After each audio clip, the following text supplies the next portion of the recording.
Greetings and salutations, my minions. Now, I don't usually cover stories where a horror story hasn't quite happened yet, but this is the rare occasion where I will be. And what's more is that the OP has made a follow-up post to their original story, so we'll be able to hear how everything turned out. Should be fun, or at the very least entertaining. Anyhow, let's roll for initiative and begin the story. Hey y'all, I wasn't exactly sure where to post this, as technically there hasn't been a horror story yet. But as a, sort of, new dungeon master, I'd really like to try to prevent one. I'm organizing a campaign, and I've had a handful of players make remarks to me about disliking one of the other players for various reasons, and I thought I'd ask for some advice before any serious crap went down. For context, this group is made up mostly of online friends. Very few of us have ever met in person. This group is pretty large, about 8 people. Those relevant to the story include Artificer, 19-year-old male and potential problem player. Sorcerer, 17-year-old female. Paladin, 21-year-old male. Ranger, 26-year-old female. DM, me, 27-year-old female. I have a few weeks before the start of my new campaign, and I've caught a handful of red flags. It seems that a few of the new players aren't ecstatic about the Artificer being part of the campaign. I played with him in the past and had no personal issues, but I was made aware before that the Paladin wasn't particularly fond of him. The Artificer was around when I was first discussing wanting to DM a full campaign, and asked if he could join. I had been DM for him in a few one-shots, and he seemed like a good player, so I said yes.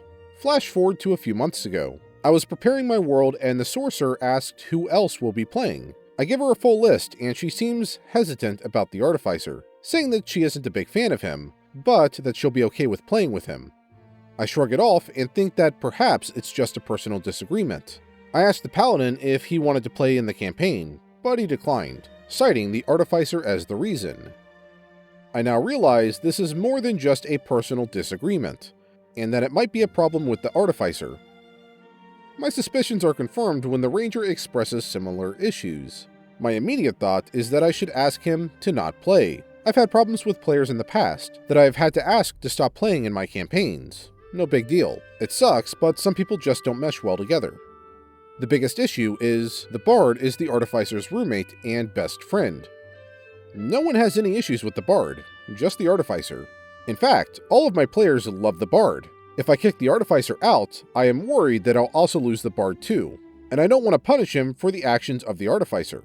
The Artificer and the Bard have expressed a lot of excitement about getting to play together in the campaign, and I feel very bad about breaking them up and also don't want to turn them against each other by only including one. Yeah, this is a pretty tough situation. I can see where the OP is coming from. On top of this, both the Artificer and the Bard are part of 2 of my online friend groups. So if I sever things poorly, I might screw up a lot of friendships. I don't want to accidentally make my whole campaign fall apart. I still have a bit of time before we actually start, and none of my friends know what I should do. I figured I'd take the chance and see what you all think. How can I ask him to not play without ruining a friendship, and potentially screwing over other innocent players in the process? Edit. Turns out the Artificer uses racial slurs on his social media. Paladin was the only one that had added him on there and saw it. Still not sure why the others dislike him. Definitely a valid reason though. He has never said anything like this in-game, or in the Discord server we share. He's a bit younger than most of the rest of us, and I hope he's just parroting it, rather than saying them out of hate, but I still dislike it a lot. For the 8 people problem, I'm going to be splitting the party into 2 groups of 4, and trying to run concurrent games every other week. This also means I can stick the 2 remaining players that have come forward together, so they no longer need to play with the Artificer. For now, I think I'll allow the Artificer to continue in the name of preserving peace, as he has never shown that part of himself to the server, in-game or out. But I'll be discussing that issue with him personally, to let him know that that behavior and language will not be tolerated at or off my table, and I reserve the right to boot him if it becomes an issue. Additional edit. The Sorcerer and Ranger have cited that the Artificer is a bit abrasive outside of the game, but says he's normally fine in-game. All of this is further compounded by the fact that my anxiety meds got lost in the mail, and I won't be able to get more for a while, so it's all pretty stressful.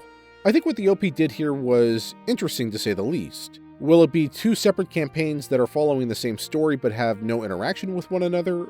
Or will they be 2 separate parties doing 2 separate things in the same world? They could take it a few different ways, but I think that could be a lot of fun, and the players can be none the wiser as to why it's happening. The DM can simply say that a people was a lot to manage, and it's a lot easier for them to manage 4, so it makes sense. I do question discussing the issue with the Artificer, especially given that it happened all outside of Discord and the games, and is entirely irrelevant to what they're doing, but to each their own, and I guess we'll see exactly what happened in the follow-up post. Speaking of, here's that follow-up post. I've got some bittersweet news. Sadly, the horror story has been prevented, but at the cost of the bard. To summarize the previous post, I had a group of 9. 3 players came forward separately, saying they didn't like the Artificer.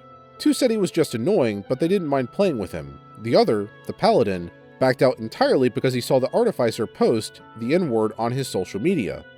I didn't want to kick him immediately because I wanted to speak to him first, and also talk to my other players, including the Bard, who was the Artificer's roommate.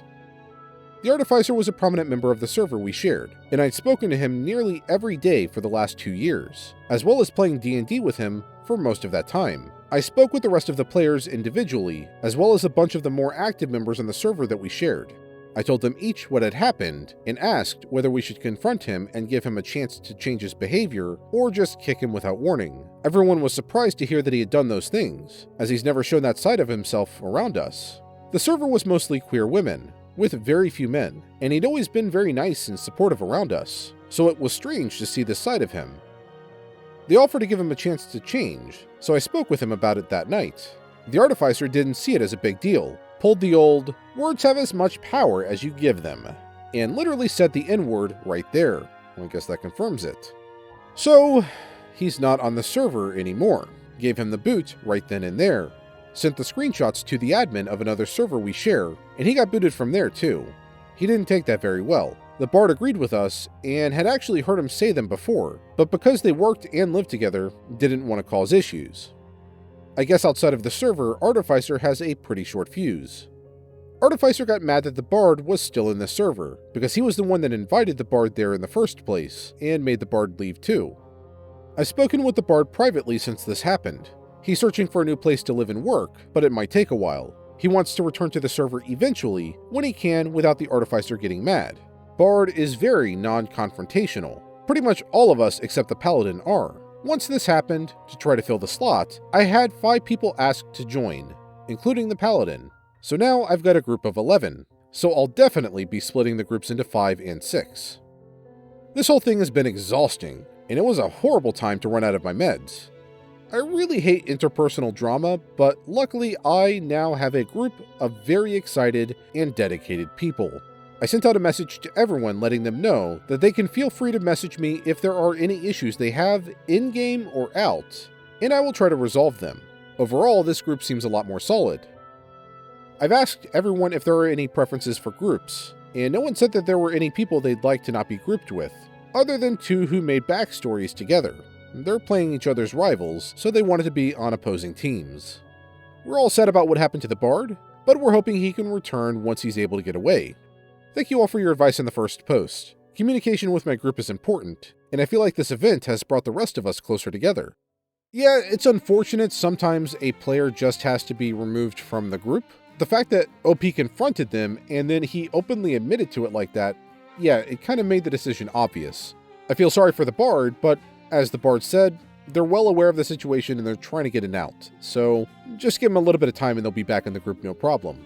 But yeah, as the OP said, horror story 100% dodged. Dodge! No questions about it. And I'm glad that they were able to resolve it before the campaign began to prevent any kind of weird issues as a result of that. Alright, now onwards to the second story. What, you didn't think there was a second story? Don't worry, you could have fooled me too. I mean, it's not like I got 9.5 minutes into editing this audio and then realized I had a very short video and then had to go and record a second story. Nope, that didn't happen. Anyhow, story number 2, Greg, the player who wants his character to die. Over and over. So this story happened many years ago. D&D 4.0 just released, but most pen and paper groups in our region decided to stick to 3.5. Yeah, I think almost everyone decided to stick to 3.5. A friend of mine started up a new homebrew adventure, starting at level 3. We were only 2 players and the DM. 2 other players wanted to join later. I decided to create a half-elf warrior/wizard. The other player, let's call him Greg, created a minotaur. Later, the DM told me that Greg refused to play as anything else. Luckily, the DM has some rules up his sleeve to convert a minotaur to level 3. So each of us started as a participant in some sort of battle tournament. Not very original, but it was fun.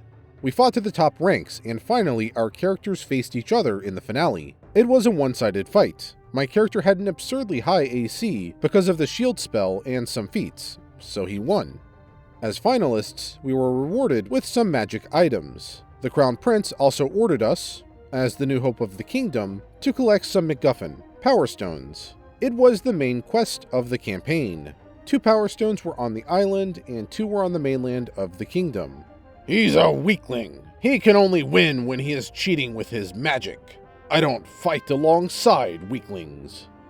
It was at this point that I realized that Greg was very angry. I think because his character didn't win the tournament? So my character tried to smooth things over and challenged the Minotaur to a fight without magic, to prove that he was honorable and brave. Greg and his Minotaur agreed. So our characters fought again, this time without magic. The duel was very close. The Minotaur managed to win, but he had only a few HP left. "See? He's a weakling," the Minotaur brags. Then Greg announced, "My Minotaur is beheading the weakling and trampling on his lifeless body." The DM interrupted him and told him that my character actually was alive and the tournament clerics were just healing him. Greg clearly didn't like that. "I don't care. He has no honor. So I will do the quest on my own." Let's save a little time here.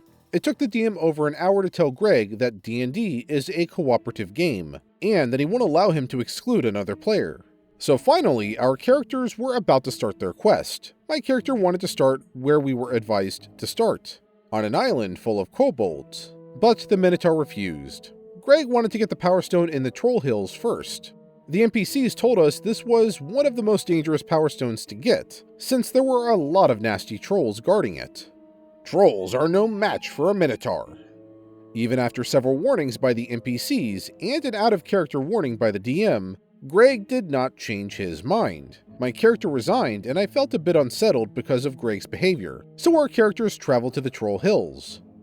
On our way, we got many warnings of the trolls. Many guards told us how strong and dangerous these trolls were, etc. A few days later, we finally get to see some of them. The DM tried his best to describe them as terrifying as possible. There were 5 of them. They were eating an ox that they had torn apart with their bare hands. My character made one last attempt to hold back the Minotaur, but Greg's only reaction was, "I charge at them and strike them down." I was unsure if my character should help the Minotaur, but this didn't last long. The Minotaur was slain in the very first round, so our first session ended with Greg's first dead character. The second session was very short.